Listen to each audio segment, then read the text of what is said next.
નમસ્કાર મિત્રો, સ્વાગત છે તમારું HNGU સ્ટડી પોઈન્ટ યુટ્યુબ ચેનલના એક નવા વિડીયોમાં। મિત્રો, આજના આ વિડીયોની અંદર આપણે જ્યારે વિદ્યાર્થીઓને જીકાસ પોર્ટલ દ્વારા ઓનલાઈન એડમિશન લેવાના હતા ત્યારે વિદ્યાર્થીઓને ખૂબ જ તકલીફ આવી રહી હતી। તો યુનિવર્સિટી દ્વારા જે ઓફલાઈન એડમિશન છે એ શરૂ કરવામાં આવ્યા હતા। તો ઓફલાઈન એડમિશન જે લેવાની છેલ્લી તારીખ હતી એ તારીખ 25/7/2024 હતી, પરંતુ હવે યુનિવર્સિટી દ્વારા જે ઓફલાઈન એડમિશન છે એની તારીખ લંબાવવામાં આવી છે। તો આજના આ વિડીયોની અંદર આપણે જોઈશું કે યુનિવર્સિટી દ્વારા કયા વિદ્યાર્થીઓની જે ઓફલાઈન એડમિશન છે ડેટ છે એ લંબાવવામાં આવી છે અને આની જે છેલ્લી ડેટ છે એ હવે કઈ રહેશે। તો હવે શરૂ કરીએ આજનો આ વિડીયો શરૂ કરતા પહેલાં તમામ વિદ્યાર્થી મિત્રો ટેલિગ્રામ ચેનલની લિંક નીચે ડિસ્ક્રિપ્શનની અંદર આપેલી છે એ જોઈન કરી લેજો અને ચેનલને જરૂરથી સબસ્ક્રાઇબ કરી લેજો। તો તમે આ જોઈ શકો છો, જે આ ખૂબ જ અગત્યનું પરિપત્ર છે એની અંદર લખવામાં આવ્યું છે કે 25/7/2024 સુધી વિદ્યાર્થીઓને ઓફલાઈન પ્રવેશ આપવાની કાર્યવાહી જણાવવામાં આવેલું હતું।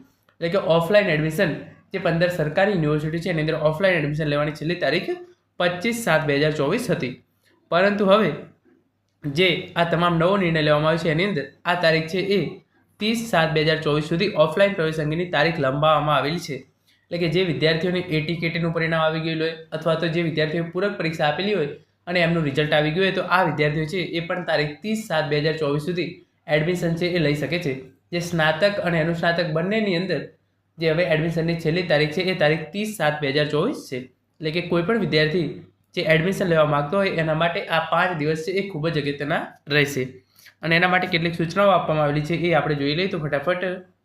યુનિવર્સિટી સંલગ્ન વિભાગ અને કોલેજોમાં મંજૂર થયેલ ડિવિઝન અને વિદ્યાર્થીની સંખ્યા મર્યાદામાં ખાલી રહેતી બેઠકો ઉપર નિયમો અનુસાર પ્રવેશ આપવાની કાર્યવાહી જે તે સંસ્થાઓએ પોતાના સ્તરેથી કરવાની રહેશે। પ્રવેશ પ્રક્રિયા અંગેની સંપૂર્ણ માહિતી જે તે સંસ્થાની રહેશે। એટલે કે આ તમામ પ્રક્રિયા છે એ તમારે એડમિશન લેવું હોય તો તમારે જે કોલેજની અંદર એડમિશન લેવું હોય એ કોલેજની અંદર જઈ અને ઓફલાઈન એડમિશન છે એ લેવાનું રહેશે અને આની જે સંપૂર્ણ ડિટેલ જ્યારે પણ મંગાવવામાં આવે ત્યારે જે તમારે જીકાસ પોર્ટલ છે એ પણ તમારી કોલેજ દ્વારા છે એ તમને મોકલી આપવામાં આવશે। એટલે કે ઇન શોર્ટ તમારે એડમિશન છે એ અત્યારે ઓફલાઈન લઈ લેવાનું છે અને જ્યારે પણ તમને તમારી કોલેજ દ્વારા કહેવામાં આવે ત્યારે તમારે જીકાસ પોર્ટલ પર જે રજિસ્ટ્રેશન છે એ કરવાનું છે।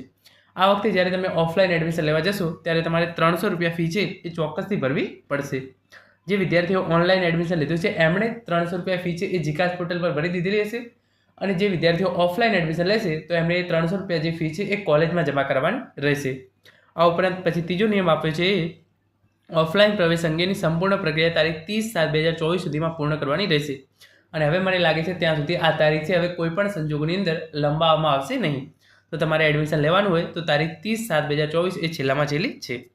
પછી સૂચના આપવામાં આવેલી છે કે જે તમામ વિદ્યાર્થીઓ છે એનું રજિસ્ટ્રેશન છે એ જીકાસ પોર્ટલ પર જ્યારે જીકાસ પોર્ટલ દ્વારા માંગણી કરવામાં આવે ત્યારે ફરજિયાત કરવાનું રહેશે અને રજિસ્ટ્રેશન ફી યુનિવર્સિટી અને જીકાસ દ્વારા સૂચવવામાં આવે તે ખાતામાં જમા કરવાની રહેશે।